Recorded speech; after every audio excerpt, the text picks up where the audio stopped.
I actually have things to talk about, so I'm kind of excited. Yeah, we had a big holiday that just happened. Oh yeah, that Oh, was Christmas. the right. thing. That happened too, yeah. Yeah, this Christmas is kind of a perfunctory thing this year, but it happens. Was not for me because my family was all in the same house anyways. It's not like we really travel. Yeah.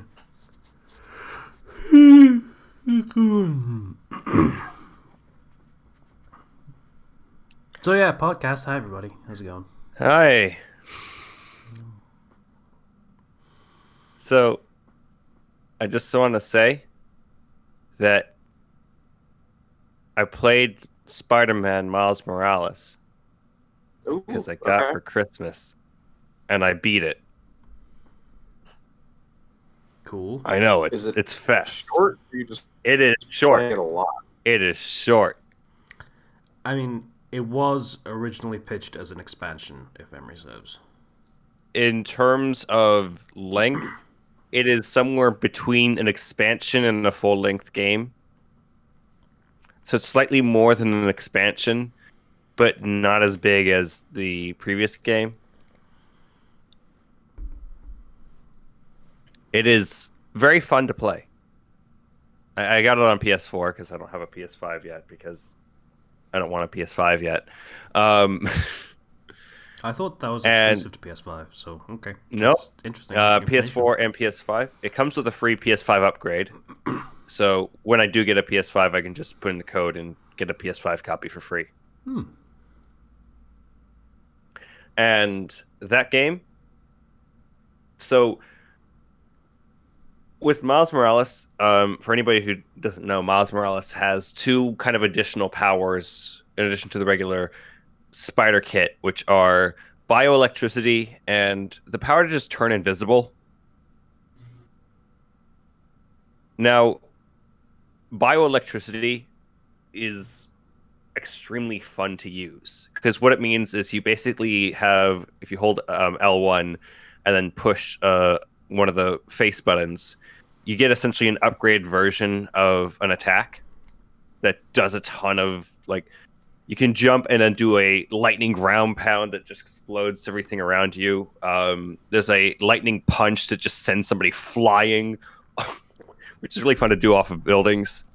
Um, there's the lightning dash, the lightning jump, which brings everybody up into the air for you, so you can do a bunch of aerial attacks. Really fun stuff. Sounds like they Insomniac kind of took a couple of cues from Sucker Punch back in the day. Infamous. Yeah, it feels a lot like Infamous in that regard, but that's not a bad thing Yeah, because it adds a lot of variety to how the combat plays out, so it's a lot more fun. yeah. Infamous was fucking fun, dude. Yeah. All of them. And the other thing is invisibility, which solves a big problem. So you know how in Spider-Man PS4 there's a lot of stealth, right? But once you're exposed, that's it. Guess it's time to fight. Yeah, well, Well, the thing because was, the stealth was for characters that weren't Spider Man, which, you're now Spider Man, so there wouldn't be stealth sections anyway. But you can stealth and do stealth takedowns in Spider-Man PS4 is what oh I well, mean. yeah, I mean you could, but it wasn't like essential, and it wasn't like that wasn't the big thing people complained about was the stealth in that. In fact, they thought Hmm. that was pretty fucking easy as Spider It, Man. it it fixes one problem, which is so the battles I feel in this game are just more difficult as a whole. And there's a ton more enemies they throw at you, so stealth becomes pretty necessary at points. Hmm. So because Miles can turn invisible, is what you're doing is if you're feeling too pressured, you can turn invisibility on, and that has like a gauge associated with it, like a timer, and it has a cooldown period.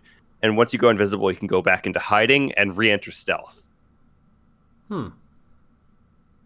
So if you screw up, or if there's a one thing that kind of bothered me with Spider-Man PS4 is that like there'll be like sub objectives for certain things, which is like do 5 stealth takedowns, and if you break stealth, you can't do that anymore. So you can re-enter stealth in Miles Morales and then complete those objectives, which it feels like a very necessary part of how that game goes. If you can easily re-enter stealth without having to just have enemies auto-target you no matter where you go.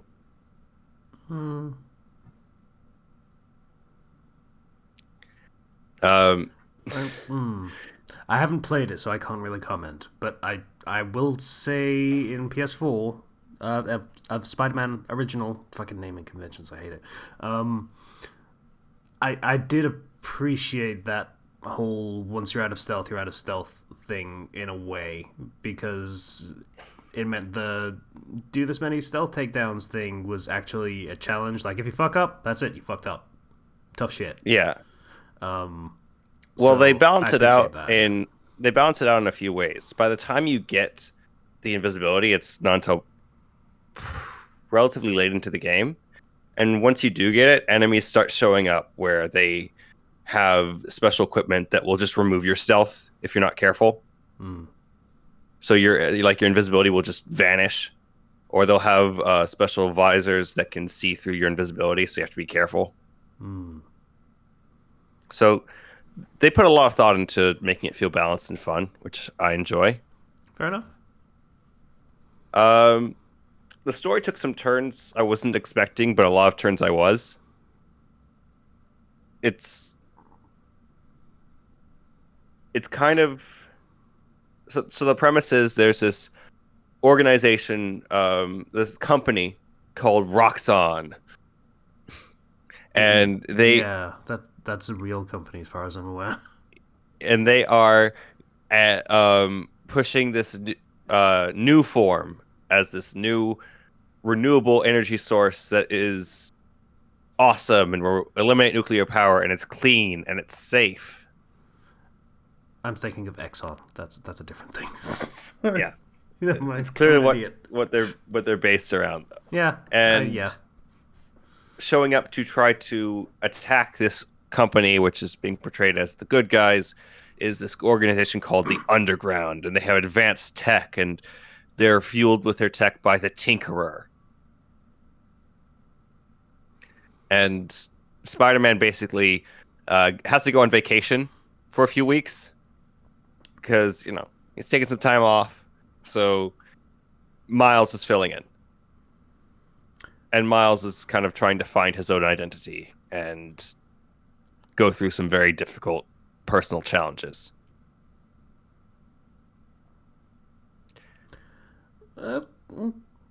Again, can't really judge it having not played it, but Peter Parker taking a vacation does not sound like Peter Parker.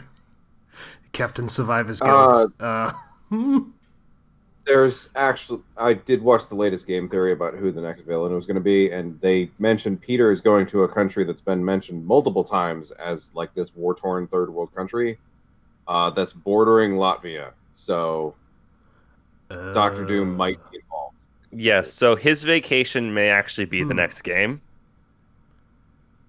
Because he's going... Do Doctor Doom? Isn't he like in the package of Fantastic Four that was... I don't know whether they got them back. I have no fucking idea who does the rights for anything anymore. So that's the thing. It wouldn't be Disney, it'd be Sony. Sony has the rights to Spider-Man stuff, but not really anything else. Well, I don't think Fantastic Four as a video game thing. I'm not sure where the rights are for that. So who knows? You're right. I think most of it was all down to film rights. Was where all the splits happened. So yeah, you might be right. But yeah, it's a fun game. I feel like there could have been more to it, but I feel like the at the same time the story that was told is kind of succinct and clear. I kind of have one issue with it. And I was talking about this with some of my friends. It's missing like another boss or two. because in the game of the bosses, like 2 of them are recycled from Spider-Man PS4, and they have their own twists on them. But I would have liked more original bosses. I mean, I was gonna say like Spider-Man PS4. Fucking hell, these names. Did feel like it outstayed its welcome a little bit. Yeah. Like the second Shocker fight was kind of unnecessary. Like we could have done with 1, get him in and out of the story. That would have been fine. 2 was pointless. And fuck that chase sequence. I hated it.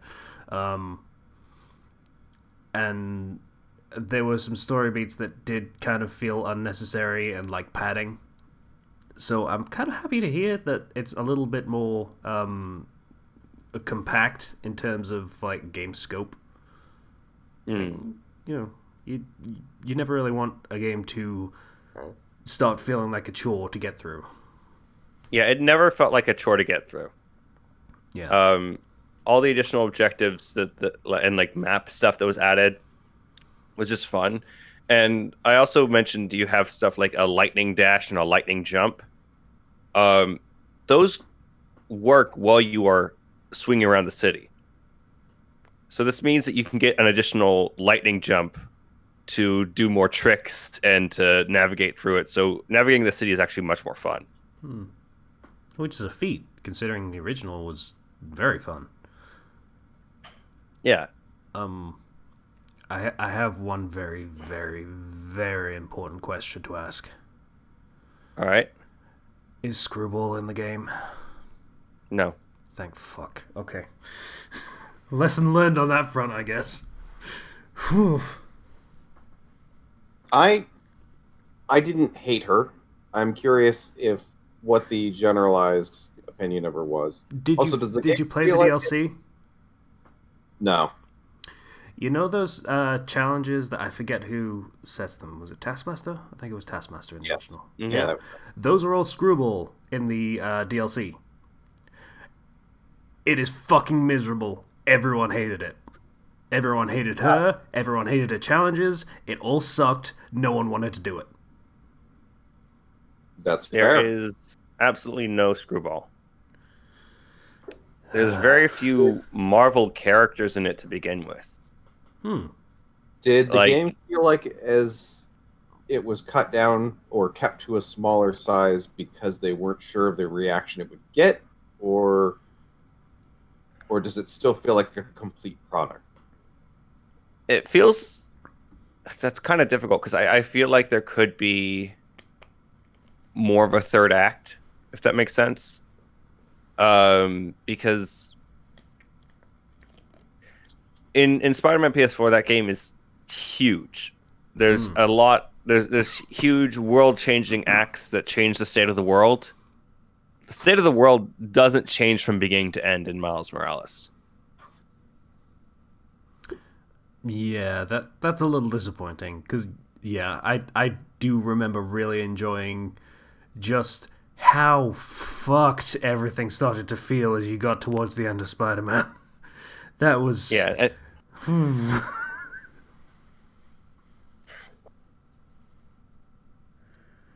It tells a short story.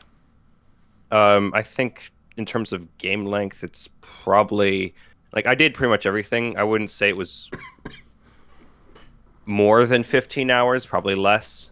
But that's me greatly it felt more like less than 10 hours. Just in terms of the story content. Like I finished all the side quests early on into the game. Like I was very surprised by that. I finished all the side quests and I wasn't even halfway through the story. I know in the original gameplay loop they kind of locked off a bunch of side quests systematically as you unlocked more as you went through the main story.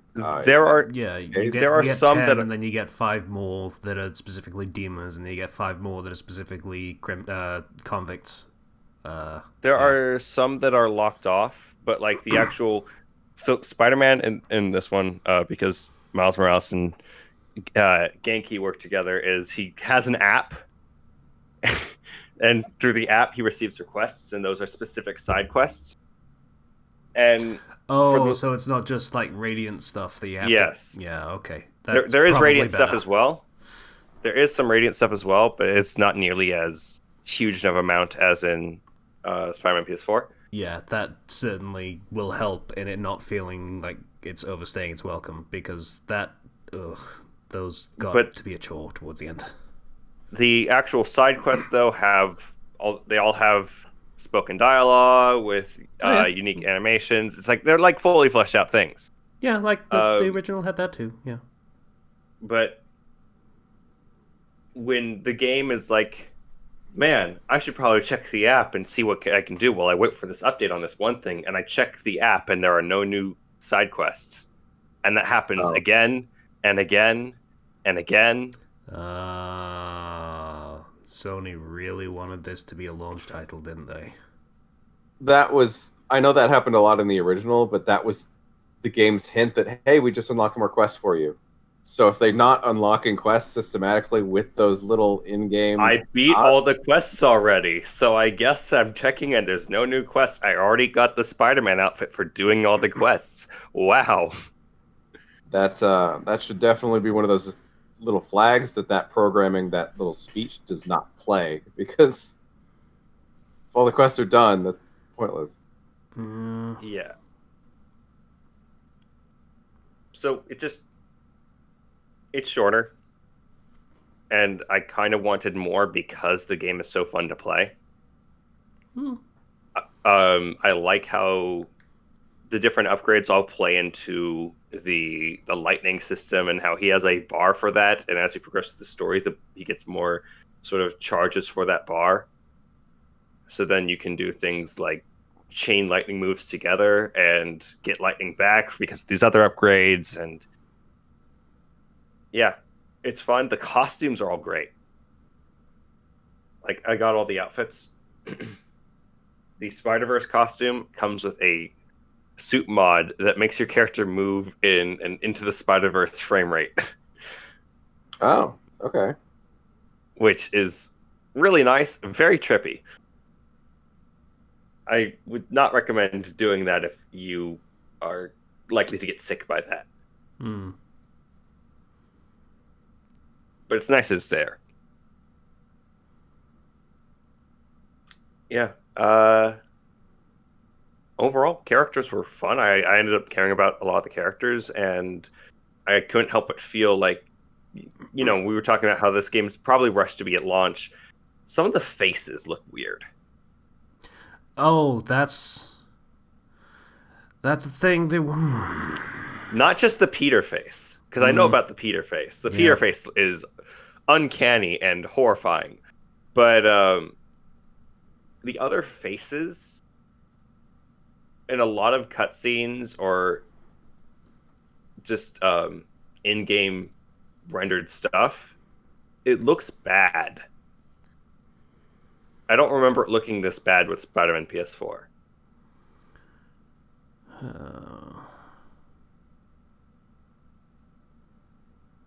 So it's a good but rushed game. Yeah. I also had gone... Yeah. Gotta move those units that no one can get hold of. Scalpers. Yeah, considering can keep it. Considering the supply and demand problem of the PS5, they probably could have waited a little longer to release that. It didn't have to be a launch title, but oh well. They probably couldn't have predicted that. If they didn't have it, they would have nothing. Well, here's the thing. It doesn't really matter whether they have nothing. No one can get the console, and this game is on PS4 anyway, so who gives a fuck? Also, they have Demon's Souls. Yeah, but how many people care about Demon's Souls as compared to Spider-Man? Yeah, that's a very different size of audience. I mean, me, but I realize I'm probably a minority in that. It's Spider-Man, the #1 comic book hero in the world. Soulstone games are very much a much larger niche than they used to be, but they are still a niche. So yeah, I had also gone a few other games with that, with Christmas and everything. One of them being Kingdom Hearts Melody of Memory. Oh fuck. There's another one. Let's So, pretend Kyrie's important. in Kingdom Hearts Melody of Memory, it is a rhythm game. Yep. Kingdom Hearts as a rhythm game. Oh. It is a Apparently, it weird has an rhythm game. important Let's story. add that to the thing. It's not like, just sensible Yes. rhythm game. It's fucking weird and how they decided to do the mechanics and ugh. Okay, you control three characters essentially, but think of it like this: your L button is for your left character, your R button is for your right character, and your A button is for your central character. And you try to hit the various enemies that come across in time with things, except for the fact that any of those buttons work for any of those characters. So you can just mash A if you want, except for the times in which you have two or three enemies at once, in which case you have to hit both buttons, any combination of the two buttons, or all three buttons at once. Sound confusing yet? Well, at least the mashing the A button part, and I'm saying this as a fan of Kingdom Hearts. That's very Kingdom Hearts. Now, Most also there combat are is just mashing the same button. aerial enemies, which require you to hit B first, and then one of the three buttons that you can possibly use to hit notes. Now, in addition, while you're in the air, you can also do double attacks by hitting B and then A or R, or B and then L and R. And then There are you also flying have sections where you jump into a ring and then you have to move through different lanes to collect things, all while also doing the stuff for the other two characters. there's ability crystals, which require you to hit X. So what you end up with is I have to X and R, or X and L, and these button combinations can be a bit much at times, but I've been having a lot of fun with the game, actually, Yeah. because I do like rhythm games, and I've been able to do the hard mode on some songs. You don't have to do the hard mode, but it's just fun. It I have one major gripe about the game, Hmm. and that is that for songs they put in every song. Yeah. Including the ones that don't really respond particularly well to rhythm games. Like, Every very song. slow and plodding orchestral pieces. Yeah, you gotta play a rhythm game to that. Hope you can find the beat for a string quartet, because you're gonna have to. It's gee, I sure like playing the normal theme for this area that just plays when you're walking around and exploring. If it was all battle themes, at least I'd understand, but Hmm. like they throw in everything. Yeah, you're gonna have to play the fucking Agrabah world theme. Cool. Yes. Or It's Beauty and the Beast, the castle, that theme. Yep. That now sounds like a really cheap way to pad out game length without actually doing more work. you are playing through every song in all of the games. There And have I mean been. all of them. Let's stop pretending. There have been like 3 dozen Kingdom Hearts games at this point. It's a lot of music. So I lot of content, but it's a bit much. Like I have to like when I'm playing it in short bursts because I can't handle just sitting down there and playing through all of them. Because there's some songs that's like, yeah, this is great, and then other songs it's like, can I get to the next song? Yay, let's play the fucking Castle Oblivion theme. That great, memorable song. Well, there's a difference between content and substance. So, yeah. Yeah, I imagine there's going to be a lot of dead air, basically. Mm-hmm. And then I see at the very, very end is that Kingdom Hearts 3 over there? How many stages do I have to get to? Oh. So I gotta go through Kingdom Hearts 2. Mm-hmm. I have to go through Dream Drop Distance. Mm-hmm. Mm-hmm. And that splits into two different paths, Of obviously, course, naturally. with double the music. Mm-hmm.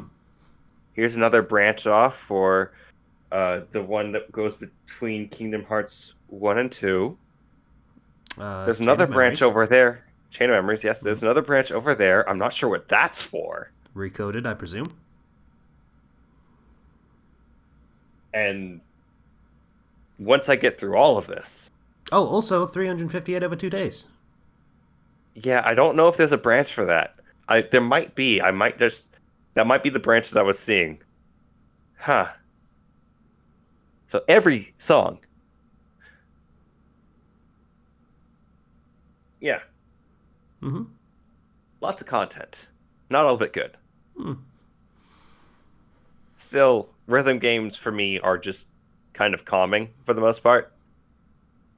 Yeah. Like, I feel like everybody has that sort of game franchise. It's just like, yeah, this feels nice. Yeah, just sort of mellow you out and just, yeah. So I was just like, yeah, no, I'll get that. I Brain massage games. For some people, I know some of my friends from them that's Muso games, Hmm. which it's rhythm games for me. I like Muso games, but it doesn't quite match it. I've liked rhythm games ever since my mom told me I had to play Dance Dance Revolution for an hour before I could play other games. Uh, okay. I feel like that's more Stockholm syndrome than genuine enjoyment. But sure, whatever works. Don't you understand? We had the dance pad. It was exercise. I have to exercise for an hour before I can play other games. I can appreciate the intent of that, at least. I love rhythm games. How could I not love rhythm? Hmm.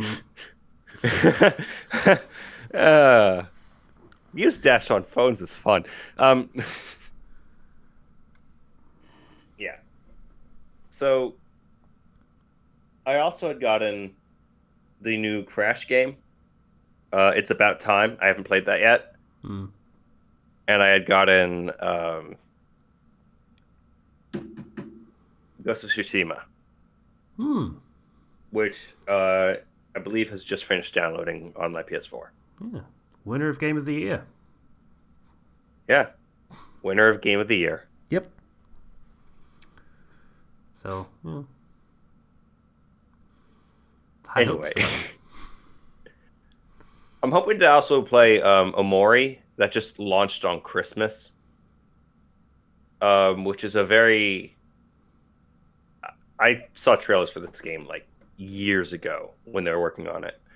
It's it's an indie game that is very Earthbound-ish, very psychological weirdness to it. So I'll play that as well.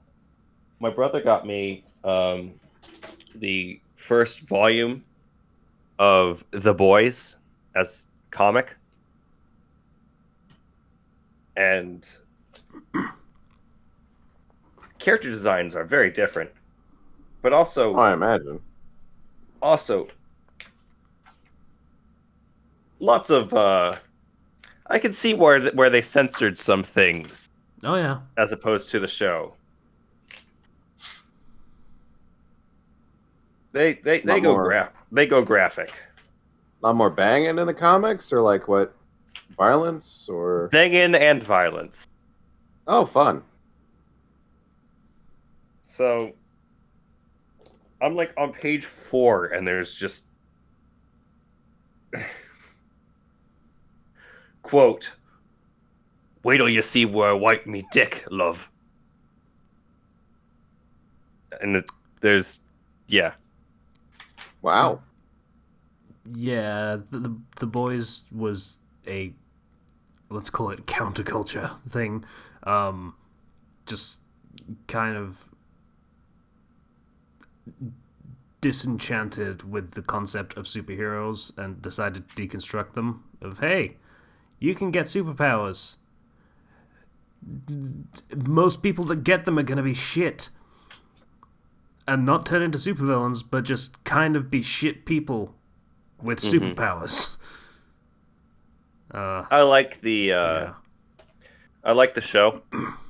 I love the show. So reading the source material is enlightening. Yeah, it they probably tidied it up quite a bit for the show, is my understanding. And fixed a few things. Yeah.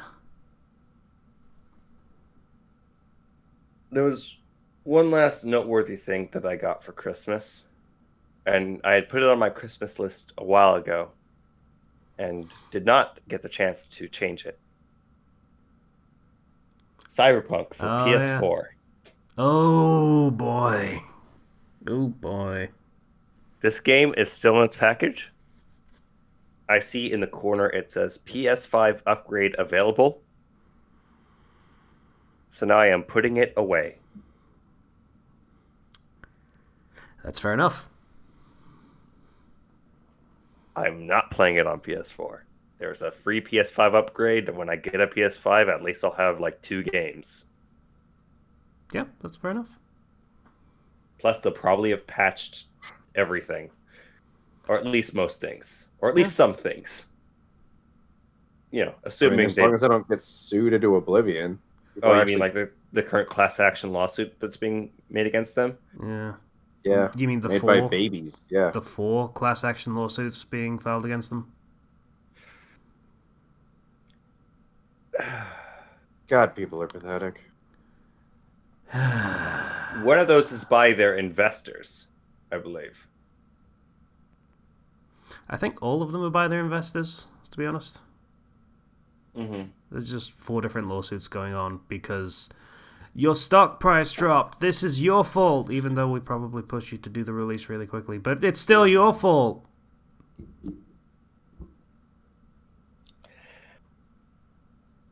There's... I fucking hate the stock market. Anyway, sorry, what were you saying? Yeah.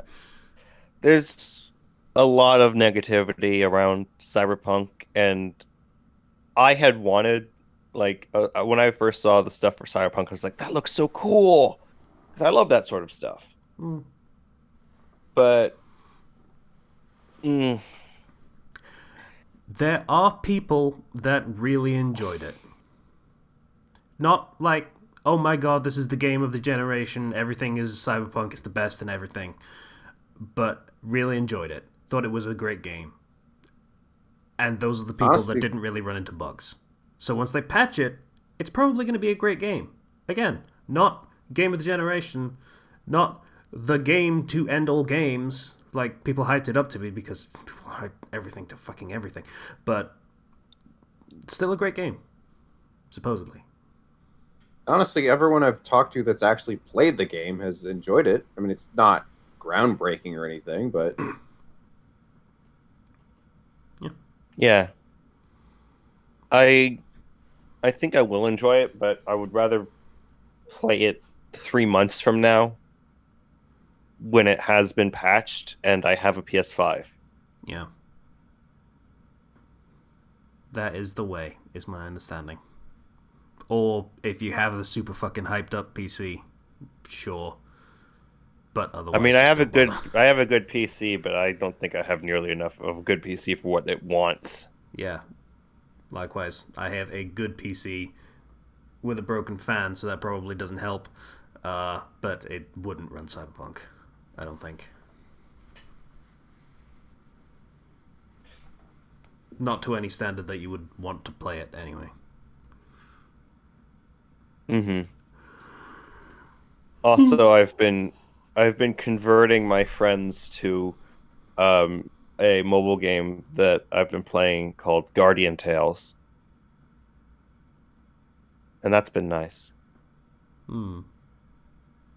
It's like I thought you were going to say Genshin Impact, so that's surprising. No. I fell off Genshin Impact when it was kind of just Like, don't get me wrong, I love a lot of the stuff about Genshin, but I don't know. It feels like there's a lot of time investment that it wants me to do, like a lot, and not a lot of reward for it. Yes and no. I mean, this is getting off topic to what you wanted to talk about very briefly. I mean, the game scales to your level, so you can put in as much or as little time as you want. hmm Plus, I also heard about some of the stuff like people getting their accounts stolen and the team not helping them, Mm, which kind of put me off on it. yeah. Anyway, Um, you but you wanted but to I've been talk about the other playing game, yeah? Guardian Tales. It is Yeah. a 2D sprite-based game, um, with character art that is animated for your characters when you look at them in the menu and stuff. But um, it's sprite-based. It is, I believe, developed from South Korea.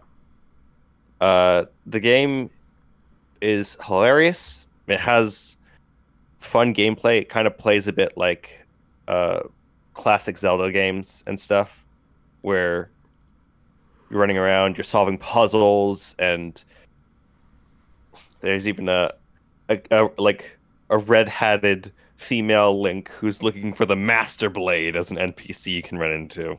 Hmm. You know, little nods and stuff like that. Like there's literally a point where there's a court scene and it just plays like off-brand Ace Attorney music. That's pretty good. Hmm. And it's just a lot of fun. The game's very generous. It is always rewarding you for doing things and has so many new modes. It's a very new gotcha game. So, I like it. I get a free 10 pull every week. Hmm. So have we entered the age of like the good gotcha game or the free user friendly version? Or is this just kind of unexpected one offs? I don't know.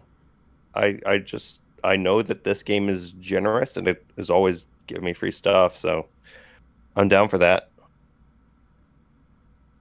And it's fun to play. Like you can control you basically run around and do 2D battles with your attacks, your specials, you know. Hmm.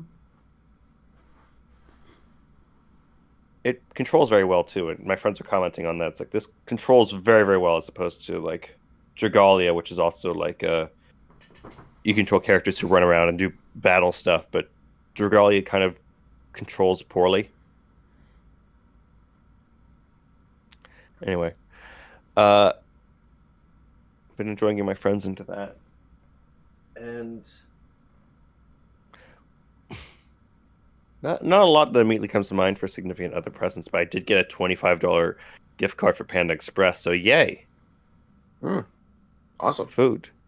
That's Hmm. like 2 meals and some egg rolls. Yeah. Yeah.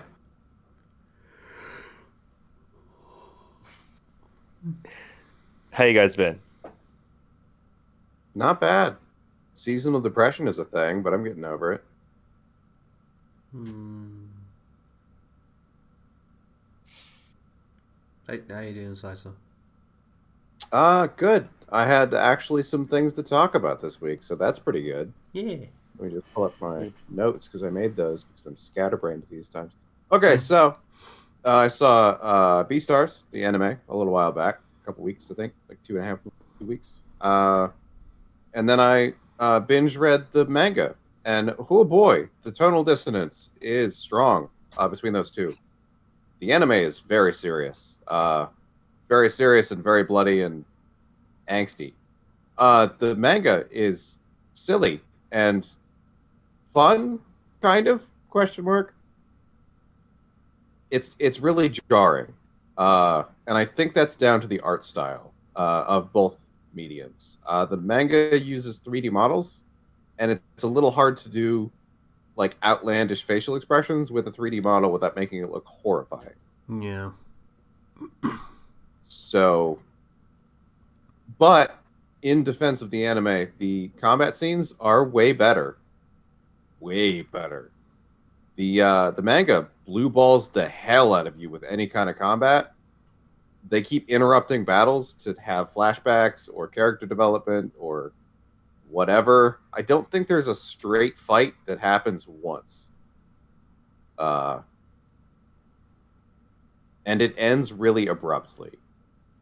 But it was fun to read, and it was fun to watch. So I am actually looking forward to season 2, despite my nitpicks with the series as a whole. So that's fun. I'm looking forward to that. Which I don't know if it's going to be released episodically or all at once. I assume episodically, just one at a time.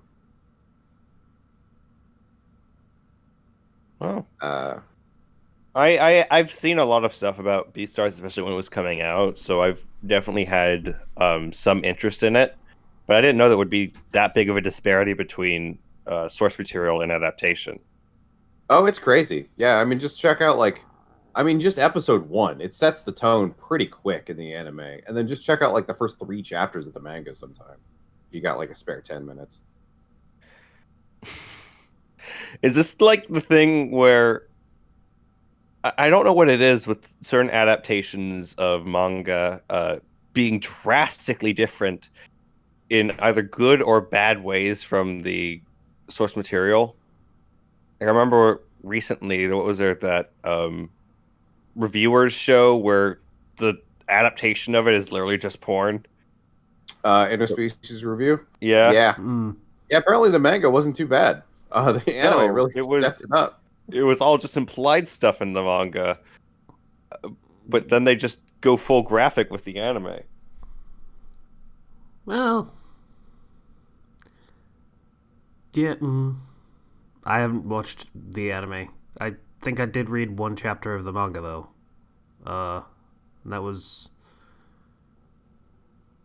Yeah, I don't really know what the manga was going for. Maybe comedy, but it wasn't really funny. Was it? Could you see where some people would find it funny, or was it just flat no? I mean, it seemed like it was really enamored with the premise being funny, but it's once you get over, okay, he's just going around to brothels and reviewing them. Yeah, okay. What's the joke? So I think it was going for comedy. Whether or not it succeeds is, up to the individual person. But I think that was the initial sort of push. Yeah. Like, I guess in adaptation they decided, hey, this wouldn't really work if it was an anime as a comedy. So fuck it, hentai. Do you like monster girls? I like monster girls. Let's do it. With monster girls. Do you like this monster girl more or this monster girl? I give it a 7 out of 10.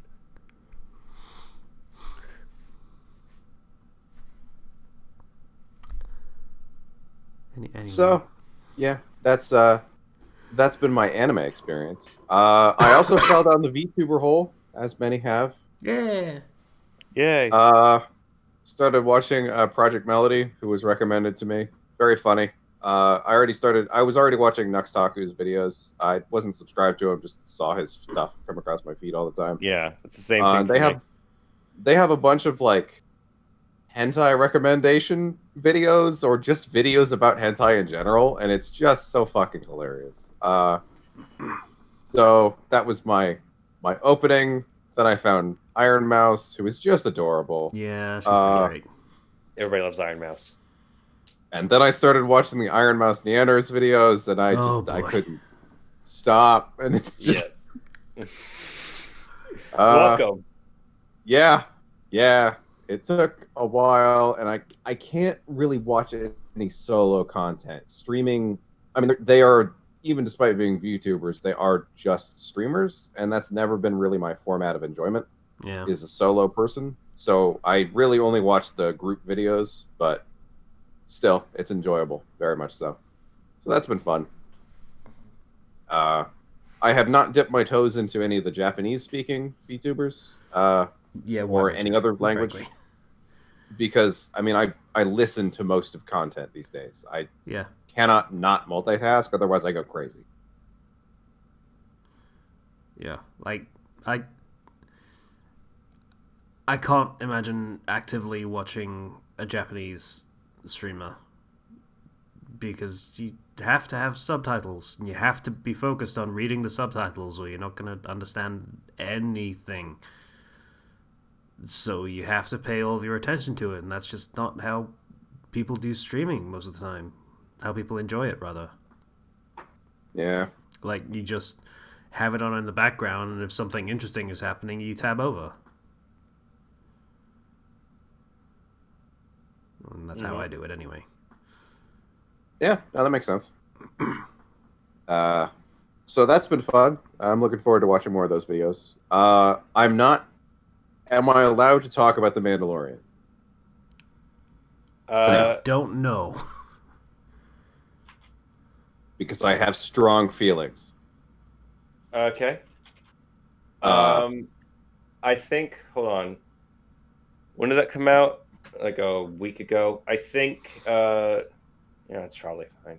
I want to say a week and a half, but yeah. So if you don't want the ending spoiled, there you go. This is your heads Skip up. ahead. Yeah.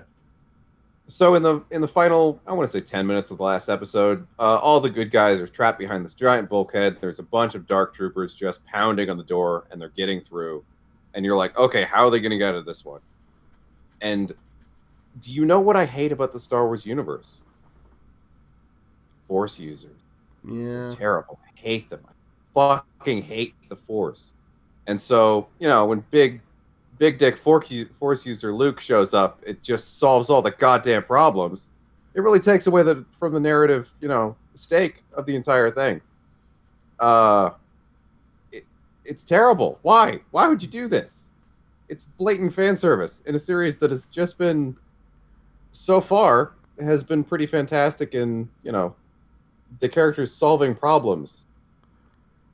Aside from season 1, Grogu solved the problem with the Force a few times in season 1, so that gets a pass. I'm going to take a bit of an opposing stance here, because earlier on they did actually. This was set up. First of all, it was absolutely. It doesn't come out of nowhere. Second of all, when this happened, my dad, who's been a long-term fan, like he's been a fan of Star Wars for a very long time, and he was very upset with what they did to Luke in the last couple movies. Yeah, I was gonna say this might be them trying to win back a little bit of goodwill for doing Luke dirty in the films. And my dad started tearing up when he saw Luke come in and do the Luke thing that he loves Luke for. In fairness, I guess there was a YouTuber, Star Wars Theory, I think. He got a lot of flack for also tearing up the scene, which I'm not gonna knock that. I'm glad people are so invested in a series that means so much to them. That's fantastic. I just fucking hate it. I wanted to see people problem solve, not Deus Ex Machina. I don't. It's not a Deus Ex Machina if they'd set it up. I understand where you're coming from, but I just prefer you didn't misuse the term. It was that's fair. It was set up beforehand, and when I first saw it, I was like, "There's no way that it would actually be him." I was like, "It has to be like Ahsoka or somebody else." And no, when I saw the green lightsaber, I was kind of expecting Ezra. But that's with my very limited knowledge of Star Wars. I only later found out that I guess he's busy doing something. Yeah. Kind of implied to be. I don't know.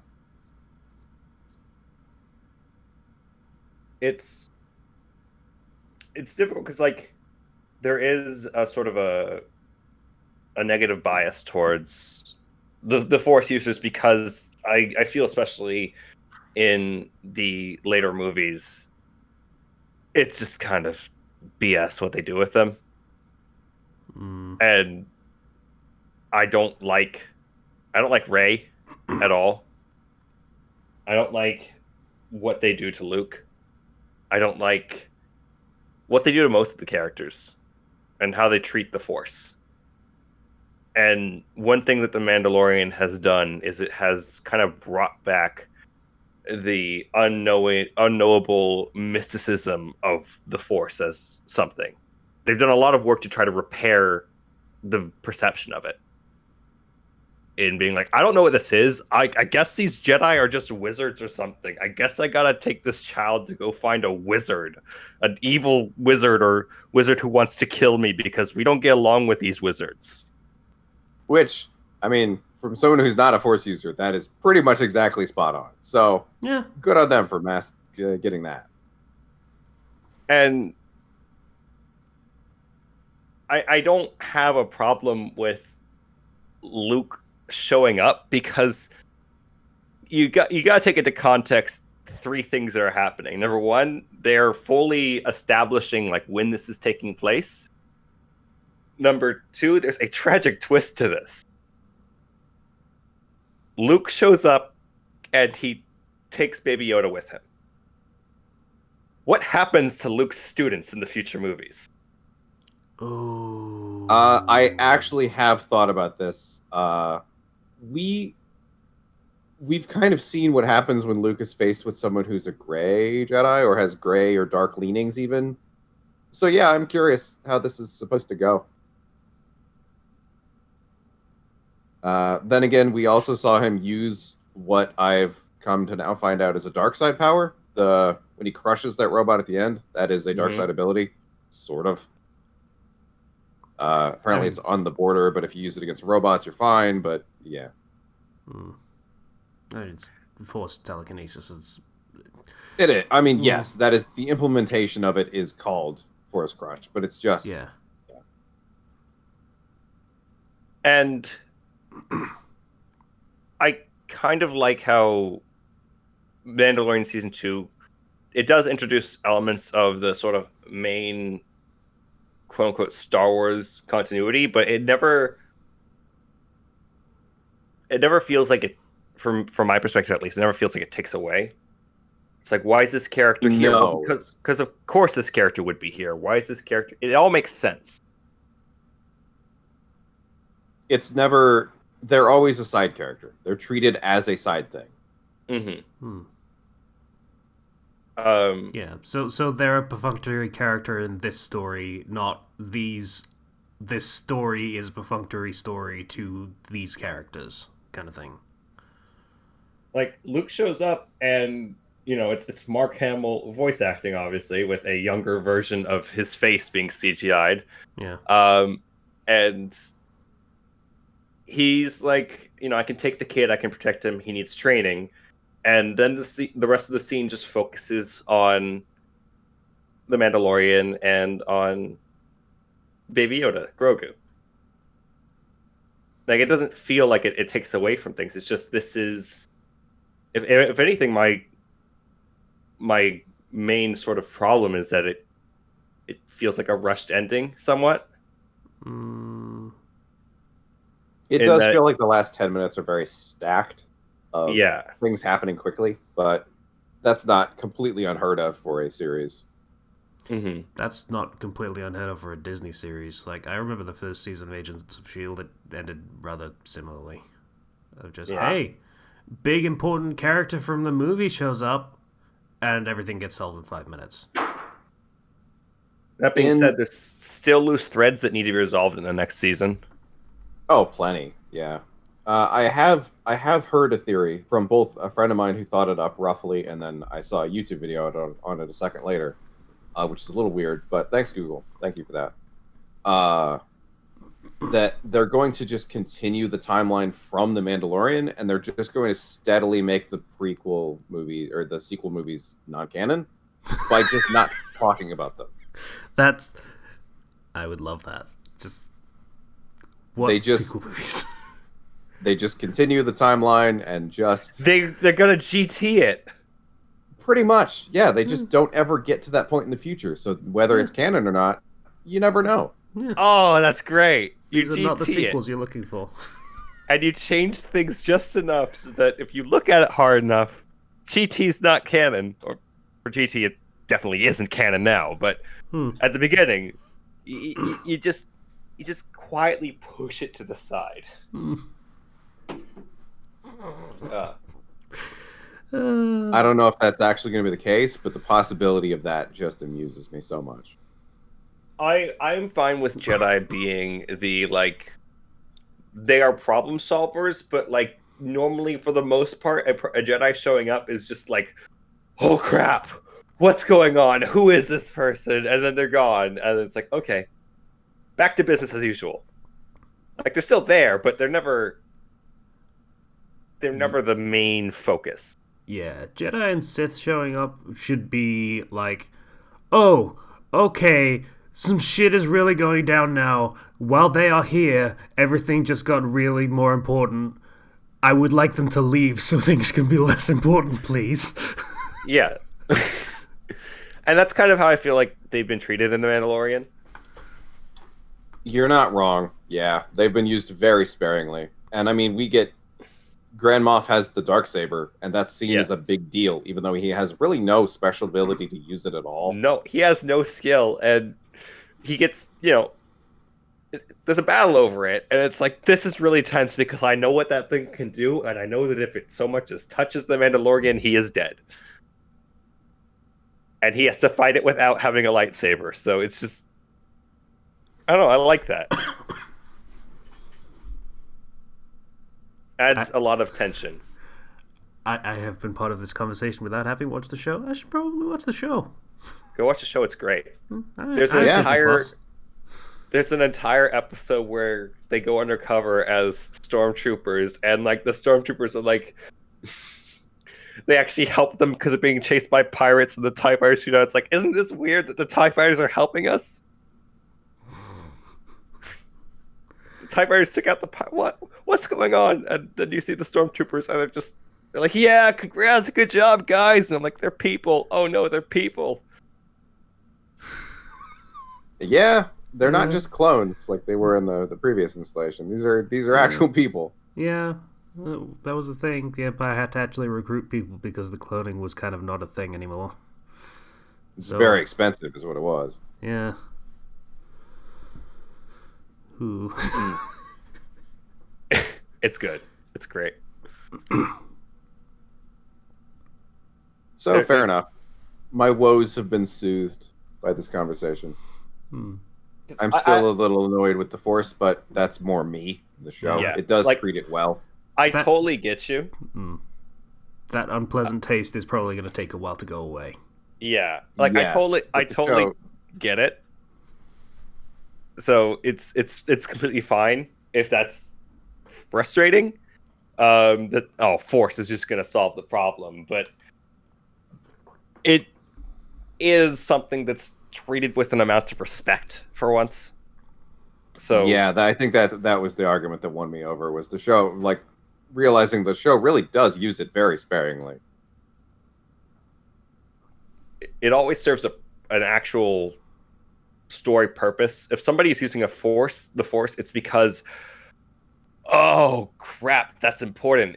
This character's using the Force because he's coming to go and pick up the kid, because the kid literally sent out a signal in the last episode or two calling for a Jedi, and there's only one Jedi who would actually go out and search for another Jedi like this, and it's somebody who's trying to rebuild the Jedi, and that's Luke. So yeah, Mandalorian is great. I really hope they GT it properly. It's just fucking no one cares anymore. Get rid of the sequels. Like, Jedi Fallen Order, the game, is great. Jedi, like, the Mandalorian is great. They're actually doing an Obi-Wan show. I know, and then they're doing a Boba Fett show. Okay, the Obi-Wan show. What period Obi-Wan? Between 3 and 4. Okay, yeah. I was gonna say, then again, they've pretty much done Obi-Wan in Clone Wars. Like, that whole thing was his whole thing. That was all of his stuff. So between 3 and 4 is the only bit that's left. Yeah. And then the Boba Fett show is directly taking place after season 2 of Mandalorian. Yeah, I mean, we saw the start of it was him Yes. taking Jabba's palace, so or some Hutt's palace. I guess the Sarlacc isn't shit. No, it's a bitch. Giant sad vagina. You were so much cooler before. Well, he did go down there with like a rocket launcher and a flamethrower, so That's true. I think yeah. eventually, Indigestion would be bad. Heartburn. yeah.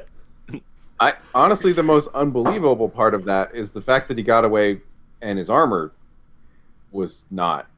That doesn't make any sense. How would you lose your armor but not die? So I don't know if we'll ever actually see the ending of that. I'm Or see guessing. what happened.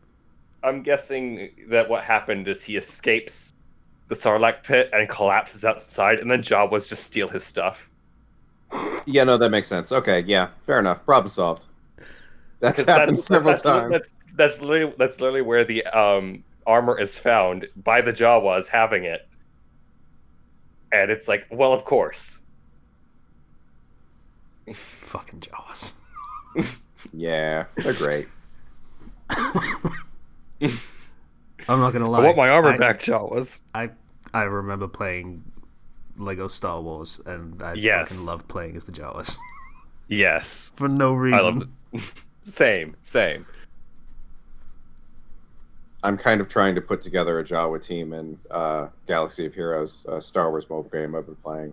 They're not good, but it's just fun to have. A Jawa team. Yeah, because I think there's like 6 Jawa, and you make a team with 5, so you just kind of pick which one you don't want, and yeah. Pick the Jawa you don't want. You're out of the team. Sit on the least bench, favorite. Jawa. You are the reject Jawa. That You get the is saddest Oh. Houdini. Yeah, it's so sad. But That's you just give up at that point. You're a reject Jawa. Fandom There Flux is- rejects Jawas. because like there is the Jawa engineer, there's the Jawa something, there's Chief Nebbit.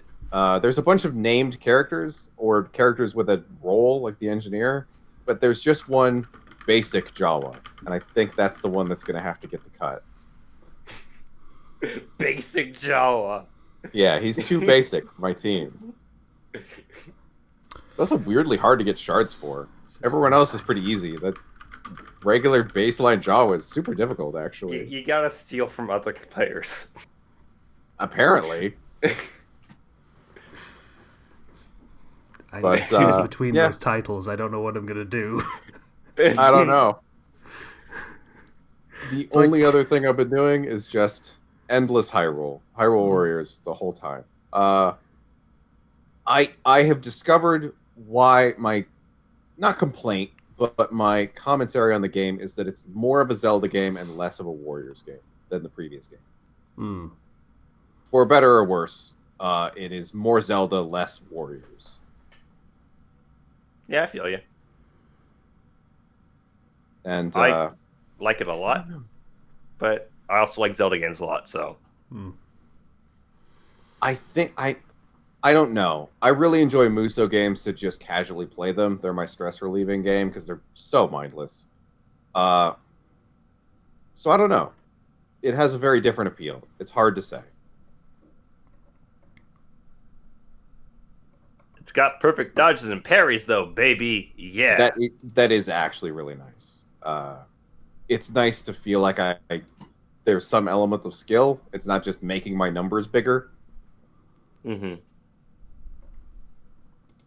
I really like playing as Link because Link has the bow.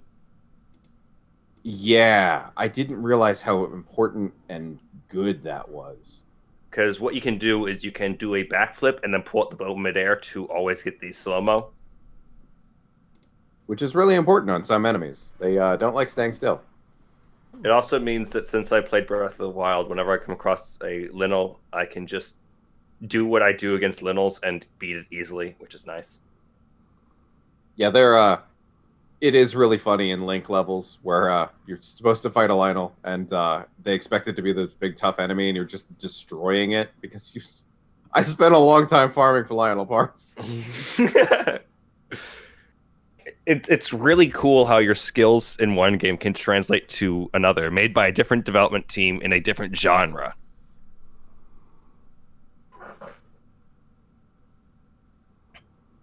Anyway, But yeah, aside from that commentary, I don't actually have a lot to say about the game. It's very Thank enjoyable. God. I'm having fun with it. Sorry, I remember Yeah, the last I didn't episode. want to. I do remember you mentioning that you don't. I mean, you have no idea. You don't play it, so it was boring for you. Yeah, but also, yeah, okay. anything else? Yeah. Nope. That's it. That's everything? All right. That's been my time. Casey, Hello. please enlighten us as to how your weeks have been. Christmas was a thing. The food was amazing. It was nice to see my parents again.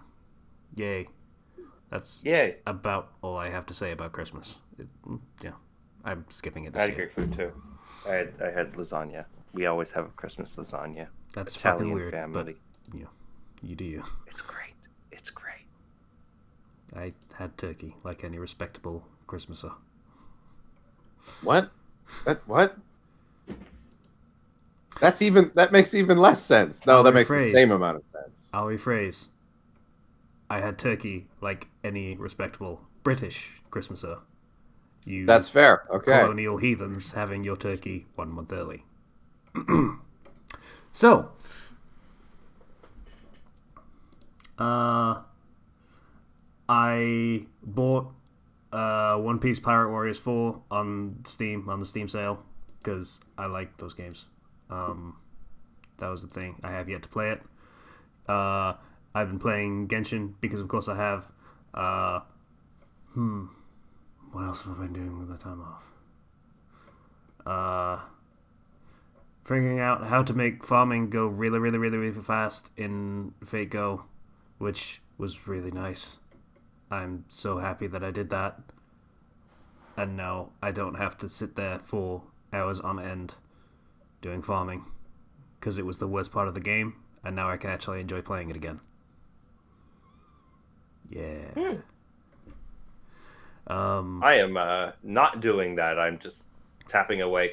It's kind of weird for me with farming and Fate Go, because if I'm going to do it, typically what I like doing is when I go to work out, I am like doing cardio. I need to keep my hands busy, so I just kind of mindlessly farm, and that manages to help me actually work out better. Huh, that's fair. It's easy to forget about the burning pain in your muscles growing, and the boredom of cardio if you have something to do. Mm-hmm. I cannot do that, as I can only play the game sitting at my computer. So, yeah. Yeah, that's you play probably the PC port? I think that's a big part of the problem then. Yeah. Unless you had like a laptop or a tablet, I guess, or something. Yeah. So yeah, that was good. I'm liking the new update for Genshin. It has some cool stuff. It has that mechanic from Breath of the Wild, where Which one?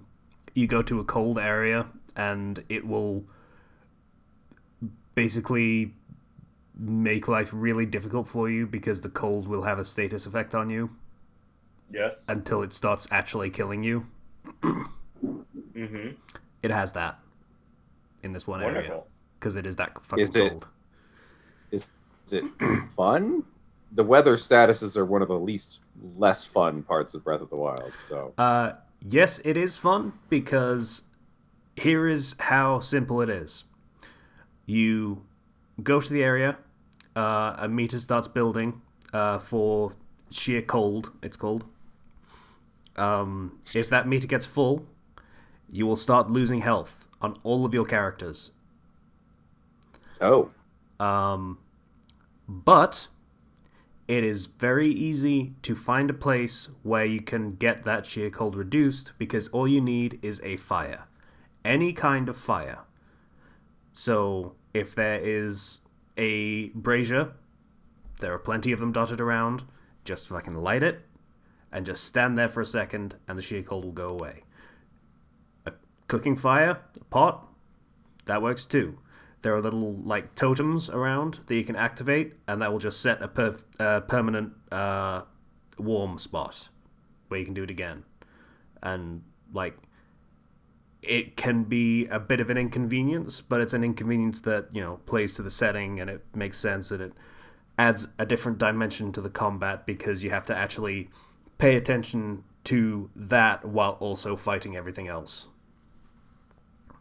So occasionally you'll have to try and drag a fight towards a fire just so you can keep that status effect away. Mm-hmm. Yeah. It sounds kind of Lost Planet, the game where you had to kind of survive on enemy blood. Yeah, it had the thermo thing. Yeah.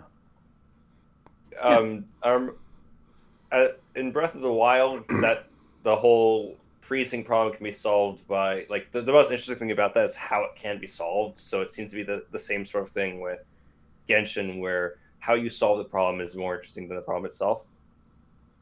Because I know in Breath of the Wild you could solve the freezing problem by wearing warm clothes, drinking potions, or wearing a flaming sword on your back. Yeah, if you had a fire weapon equipped, it would actually warm you up. Kind of cool. Yeah, or starting random bonfires. Yeah, was a thing that you could do. Yeah, it's not as mechanically deep as that. Mm-hmm. Like, obviously, it's only for this one area. It's not for the entire. Yeah, it's only for this one area, and there's only like I say, you find a warm spot. That's it. That is your solution. You make a fire somewhere, or you activate a totem. You find a warm spot. I kind of like that, and how it has you kind of have to plan out your route of exploring this place. Yeah. And there are blizzard areas that make the sheer cold build even faster, which can be stressful, let's say.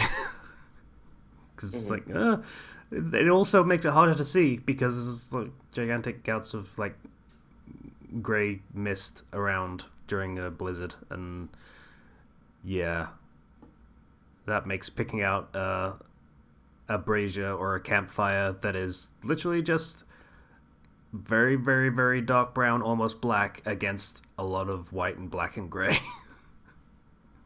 So, could be tricky. Yeah, but I've been enjoying that. The event is much simpler than previous events and doesn't require the temporary currency that previous events have. The resin. That is the game's thing that builds over time, and you have a limit for how much you can use. Yeah, it doesn't use that, so that's very nice. So, is it fun? Yeah, I'm having fun with it. All right, I might actually have to go and check Genshin out again. It's been a while since I've actually sat down and played it. Yeah. At the same time, Ghost of Tsushima is right over there. It is, and time management sucks. Yeah. Yeah, I mean, I won't begrudge people playing other games. Like, that's perfectly fine. Like, I am well aware that there are a lot of fun things to play that I wish I had more time to play. And I'm on holiday, which means I have all the time available to me at all times. It's still not fucking enough. So, yeah. The other things I've been doing is, while I was farming Genshin and playing that again with the extra time that I had, I was listening to Shenpai play Yakuza 0, which is a fun time because she is quite endearing and has a great fondness for the characters very quickly. Oh, that's good. Yeah. She has fallen in love with Goro Majima, as you should. And I listened to all of that and then watched when she got to the last few chapters that I haven't done yet, and just, fuck it, I'm not going back to Yakuza 0, I'm going to play the next one, was my conclusion there.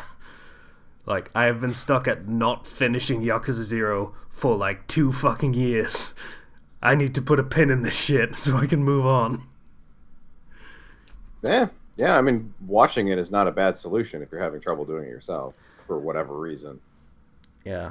So yeah, I enjoyed seeing the end of that game. It is very satisfying, and knowing how Yakuza 1 started, very sad. Um, then she, after finishing Yakuza 0, she went straight into playing Yakuza Kiwami, and then Yakuza 2, and currently Yakuza 3.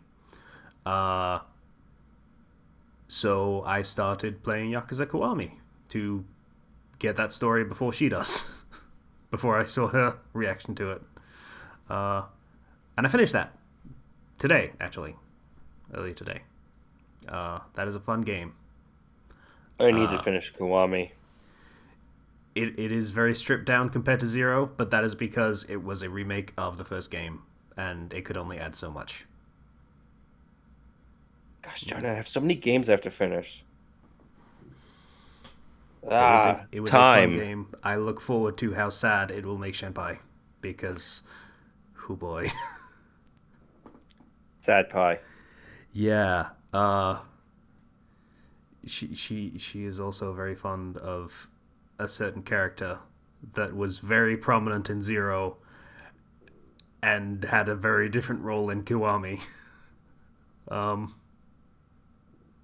Yeah. That's she has cried multiple times while playing Kiwami. I feel really bad about it, but it's very cute.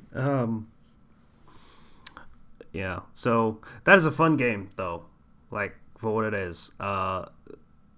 The Majima Everywhere system, I feel like, was a little overhyped. It is very cool. I wish it was a bit different functionally. Because the way it's presented in a lot of the promotional material is he will just show up as all sorts of different people.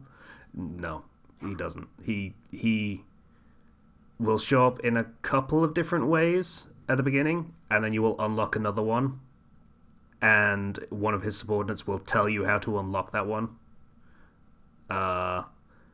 And then he will start showing up as that as well, and then another one, and another one, and another one, and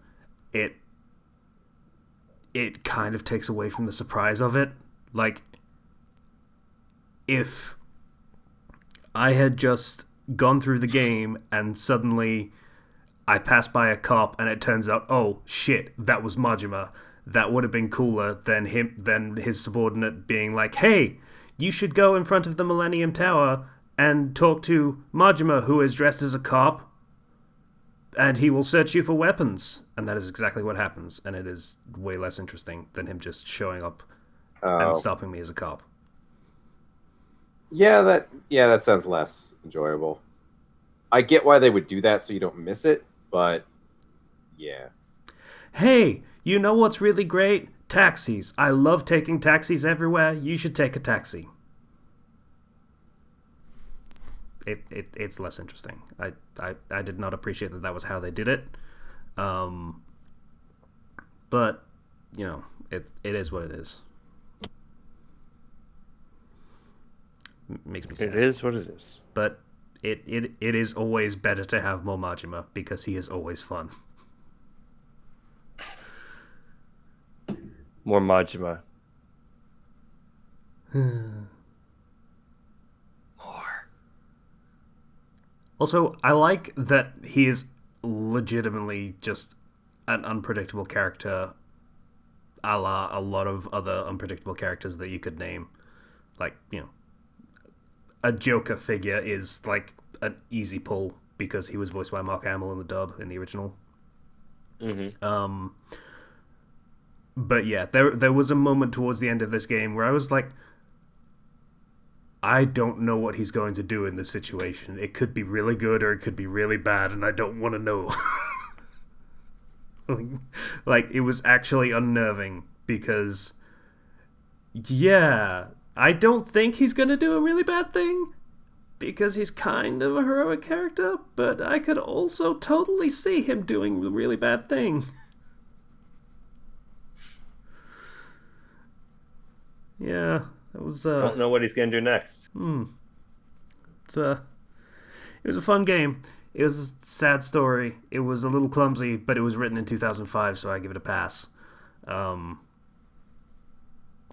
yeah. So also, I like a lot of the additional context that it gives the game. Because I remember playing, I think, half of the original Yakuza with the dub, unfortunately.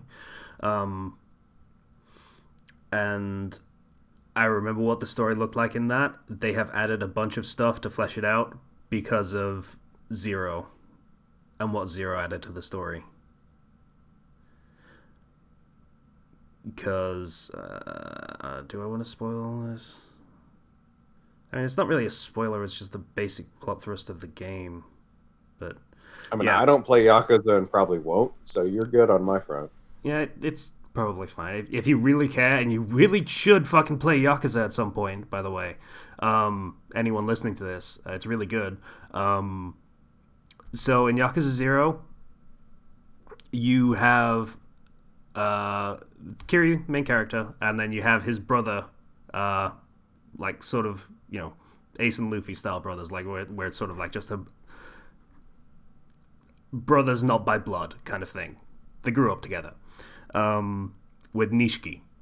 And it is a really cool, like, sort of journey that those two go on through the entire story of the prequel game. And it fleshes out Nishiki's character in a massive way, which is good because in the first game, he's the villain. And he's a pretty standard villain in the original version. And what Kiwami does is add a bunch of flashback cutscenes to show you how he got from super cool guy who always has your back to kind of guy. So Yeah. I really appreciate that. It turns a very standard boilerplate, not that interesting story to something with a little more depth and nuance in terms of character. And I think it adds like a whole new dimension to the plot. So that's really cool.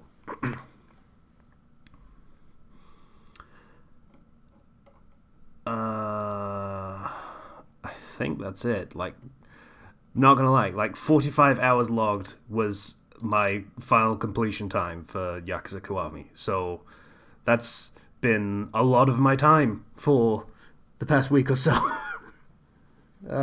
Yeah, it's a good game. I'm glad I played it. Glad I finished a Yakuza game finally. Only 5 more to go. Fuck. There you go. Yeah. That's reasonable. I've already installed Yakuza Kiwami 2. It's sitting on my PS4. It's right there. Right, Kiwami 2 came out. Oh my gosh. Yep. Also, 3, I'm 4, honestly and 5 shocked are at the also already longevity installed. of the series. Sorry? I'm honestly shocked at the longevity of the series. Like, isn't it like kind of low budget? Or at least it doesn't cost a lot of money to make them. It's a funny story about the series. So, the first game was pitched when Sega was basically on its last legs. The Dreamcast had bombed. Sega were now a third-party publisher, and they were hemorrhaging money. They basically only survived because of an angel investor who just basically willed his entire fortune to Sega that saved them from bankruptcy because they were so very in debt. And then this dude, I forget what his name is. I should look it up, but I won't. He's basically the Yakuza guy in terms of the game. He's like, okay, I have this idea for a game. It's going to reach a new market. We're going to do interesting things. And the Japanese executives like, fucking no. Are you kidding me? Doing shit with Yakuza? Are you kidding? No. No. And he was so confident and so sure of himself that this was going to be a thing. He was like, okay, if we do this and it fails, I will quit. I will resign from my position. Which is a big deal in Japan. You do not do that. Like, if you resign from your job, then you are basically saying, I am incapable of working. They expect you to work for a single company for a lifetime. So, he makes the game. It does not have a huge budget. It has an okay budget. What you'd probably call...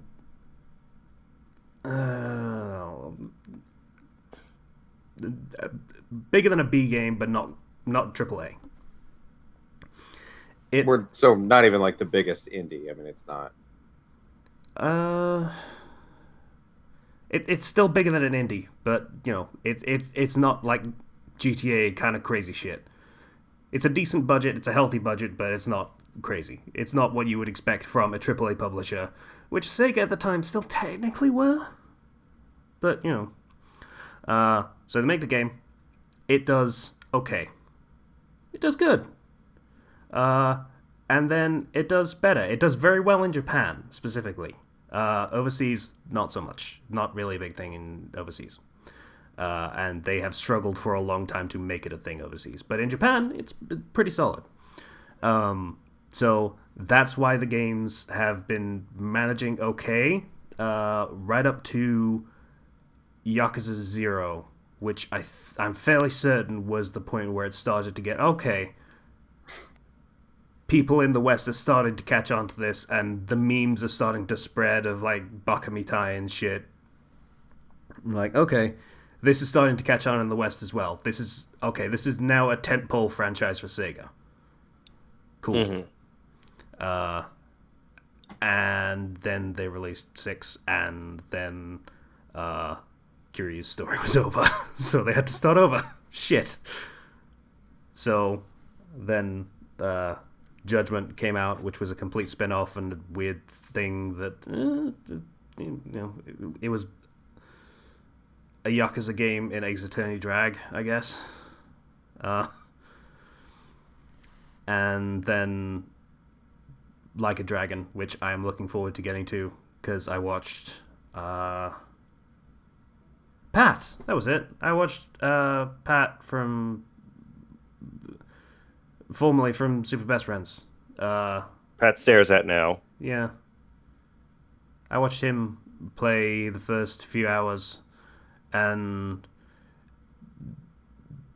yeah, I that is probably what first pushed me to actually start playing the series again and actually get to finishing it, because I want to play that game. It looks cool. And I want to do the stuff that Pat decided to do off screen.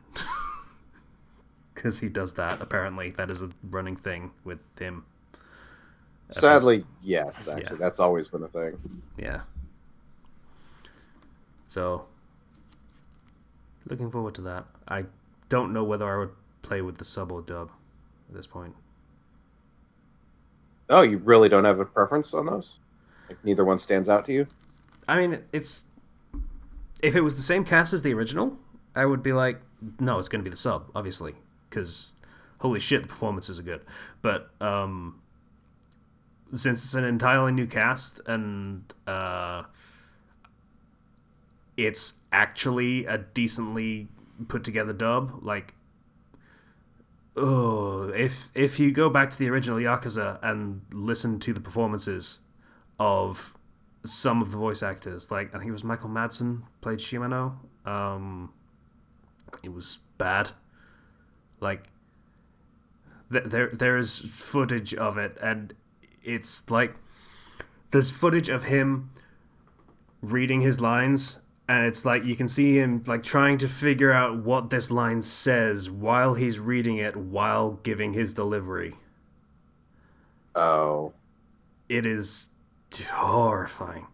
You know, Mark Hamill voice tried. directors are important. Yeah, Mark Hamill tried, and he put in a good performance. But Majima is actually not a very major character in the first game. But yeah, so that was not a great experience. But Like a Dragon is done professionally, let's call it. with like a director and a team of like script like localizers and stuff, so they know what they're doing and have done this for years. So it might be a better experience. I don't know. I honestly don't know.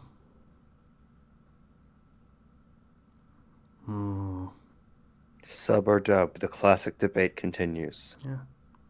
Yeah, I mean, pretty much. The games get localized by Atlas, so it's like, they do good localizations. But then sometimes they do bad parts of localizations. They mispronounce the names. Yeah, that was dumb of them. But thankfully, I think everyone gave them enough shit to make them not do that in future. Hopefully. Like, that was a really poor choice. I don't know why they would ever think that was okay, but yeah.